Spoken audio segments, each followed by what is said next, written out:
खूबसूरत दिन है। सूरज तेज चमक रहा है। हरे और उसका दोस्त हेजहोग घास के बीच से दौड़ रहे हैं। जैसे ही वे खिलखिलाते और खेलते हैं, घास के तिनके उनके पेट को गुदगुदी करते हैं। अचानक खरगोश रुक जाता है और आह भरता है। वह सदैव उसी हरी घास के मैदान में खेलता है, घास की उसी गुदगुदी पत्तियों के साथ। क्या गलत है, हरे? हेजहोग चिंतित होकर पूछता है। मुझे कहीं और खेलना अच्छा लगेगा, हरे कहते हैं। ऐसी जगह जहां मैं पहले कभी नहीं गया। जब वह एक पल के लिए सोचती है तो हेजहोग की आंखें उत्साह से चमक उठती हैं। मेरे पास एक शानदार विचार है, चलो जंगल चलें। खरगोश स्थिर खड़ा होकर सोचता है। माँ और पिताजी ने उसे जंगल के बारे में चेतावनी दी। उसे केवल बड़े पुराने ओक के पेड़ तक जाने की अनुमति है यदि वे आसपास नहीं हैं। अचानक हरे को एक अजीब आवाज सुनाई देती है। ररररररर। अरे, वह आवाज कहाँ से आ रही है? वह चारों ओर देखता है। ररररररर। खरगोश अपना कान खुजाता है। कितना अजीब है। अरे हेजहोग, क्या तुम्हें भी वह अजीब आवाज सुनाई देती है? हरे कहते हैं। हेजहोग अपने कान खड़े कर लेती है और ध्यान से सुनती है। कैसी आवाज? मुझे कुछ सुनाई नहीं दे रहा। हरे ने अपना सिर हिलाया। शायद उसने इसकी कल्पना की थी। वे जंगल के किनारे पहुंच जाते हैं। क्या तुम आ रहे हो? हेजहोग चिल्लाता है। मुझे नहीं पता, खरगोश हकलाता है। माँ और पिताजी ने कहा कि मुझे उनके बिना जंगल में नहीं जाना चाहिए। ऐसी डरपोक बिल्ली मत बनो, हेजहोग कहते हैं। मेरे पास कांटेदार रीढ़ हैं, हमें कुछ नहीं हो सकता। खरगोश जिज्ञासु है। उसने जंगल के बारे में बहुत सारी कहानियां सुनी हैं, और इसके अलावा ऐसा नहीं है कि वह अकेला है। साथ में यह निश्चित रूप से अधिक सुरक्षित है। रररररररररर। वह आवाज क्या है? खरगोश को आश्चर्य होता है जबकि वह तेजी से उसका पीछा करता है। जंगल में हाथी। खरगोश और हाथी जंगल की गहराई में भटकते हैं। वे हरे भरे पेड़ों के पीछे से झरनों और जंगल के रास्तों पर चलते हैं। और लाल फूल एक पल के लिए भूल गए कि वे कहाँ हैं। अचानक उन्हें पास की झाड़ियों से सरसराहट सुनाई देती है। वे ठिठक जाते हैं, इस बात से चौंक जाते हैं कि अंदर क्या छिपा हो सकता है। क्या ये वह जगह है जहाँ से अजीब आवाज आ रही है? हरे सोचता है। झाड़ियों से एक लाल रोएदार पूंछ निकलती है। हेलो, वहाँ कौन है?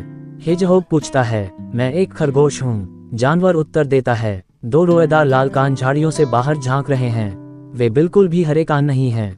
खरगोश चिल्लाता है। हाँ, वे। जानवर कहता है। करीब आओ और तुम देखोगे। हरे को एहसास हुआ कि कुछ गड़बड़ है। रोएदार लाल पूंछ और कान का केवल एक ही मतलब हो सकता है, एक लोमड़ी। ररररररर। आवाज अब पहले से भी तेज है। हमें यहाँ से निकलना होगा, हेजहोग, अन्यथा हम स्वादिष्ट भोजन बन जाएंगे। जैसे ही वे जंगल से गुजरते हैं, उनके दिल तेजी से धड़कने लगते हैं।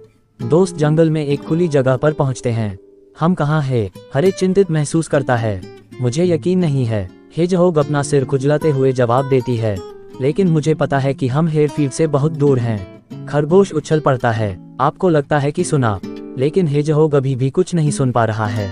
वहाँ हेजहोग चिल्लाता है। बड़ा पुराना ओक का पेड़।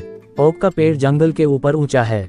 अगर हम ओक के पेड़ की ओर चलते हैं तो हम निश्चित रूप से हेयरफील्ड वापस आ जाएंगे। हरे और हाथी चलते और चलते हैं। मुझे नहीं लगता कि हम घर के करीब पहुंच रहे हैं। खरगोश आहें भरता है। अचानक जमीन हिलने लगती है। बड़े कदम करीब आ रहे हैं। भालू। खरगोश और हाथी चिल्लाते हैं। वे जल्दी से एक झाड़ी के पीछे छिप जाते हैं। भालुओं का एक परिवार झाड़ी के पास से चलता हुआ। एक भालू का बच्चा अपनी माँ की पीठ पर बैठा है। अरे देखो, वहाँ एक छोटा सा भालू भी है। दोस्त कानाफूसी करते हैं। आखिरकार शायद भालू इतने डरावने नहीं हैं। क्या हमें उनसे मदद मांगनी चाहिए? अन्यथा हम कभी घर नहीं पहुंच पाएंगे। हेजहोग फुसफुसाता है। ररररररर। आवाज अब पहले से कहीं ज्यादा तेज है। चलो भी, हरे कहते हैं। चल दर। हेलो। खरगोश शर्माते हुए भालू परिवार से कहता है। हम खो गए हैं। क्या आप शायद हमें हेयरफील्ड का रास्ता दिखा सकते हैं? बिल्कुल, भालुओं में से एक कहता है। क्या तुम्हें वहाँ वे सुंदर लाल फूल दिखाई दे रहे हैं? जब तक तुम बड़े तालाब तक नहीं पहुँच जाते, उनका पीछा करते रहो। जब आप बड़े तालाब पर पहुँचे तो बाएं मुड़ें। थोड़ा आगे आपको बड़ा पुराना ओक का पेड़ दिखाई देगा। जब आप ओक के पेड़ को देखते हैं तो आप लगभग वहीं पहुँच जाते हैं। दोस्त भालू परिवार को धन्यवाद देते हैं और अपनी यात्रा जारी रखते हैं। वे सुंदर लाल फूलों के साथ रास्ते पर चलते हैं। प्रत्येक फूल पिछले से भी अधिक सुंदर है। देखना, हेजहोग चिल्लाता है। बड़ा तालाब, बिल्कुल वैसा ही जैसा भालुओं ने उन्हें बताया था। दोस्त जल्दी से उस पर पहुंचे। दूरी में उन्हें बड़े पुराने ओक के पेड़ की चोटी दिखाई देती है। लगभग घर। खरगोश और हाथी जयकार करते हैं। थोड़ी देर बाद वे बड़े पुराने ओक के पेड़ के सामने खड़े हैं। उल्लू एक शाखा पर ऊंचे स्थान पर बैठा है। वह बहुत बूढ़ा है, कम से कम 100 साल पुराना। हेलो उल्लू, खरगोश और हाथी खुशी से चिल्लाते हैं। उल्लू उनसे पूछता है कि वे जंगल में क्या कर रहे थे। हरे ने उसे अपने कारनामों और अजीब आवाज के बारे में बताया। क्या आप जानते हैं कि वह अजीब आवाज क्या है? खरगोश उल्लू से पूछता है। मैं करता हूँ, उल्लू कहता है। ध्यान से सुनो और तुम इसे सुनोगे। हरे ध्यान से सुनता है। फिर उसे अपने पेट की गड़गड़ाहट सुनाई देती है। ररररररर, वह आवाज मुझसे आ रही है। खरगोश आश्चर्य से कहता है। वह उसके पेट को छूता है। ये सही है, उल्लू कहता है। यह आपकी आंतरिक भावना है, एक प्रकार की आंतरिक आवाज है। आपकी आंतरिक भावना आपको बताती है कि कब कुछ सही या गलत लगता है। यदि आप इस पर भरोसा करना सीख जाते हैं तो आपकी आंतरिक भावना आपको निर्णय लेने में मदद कर सकती है। हरे ने सिर हिलाया। वह जंगल के सभी रोमांचों के बारे में सोचता है।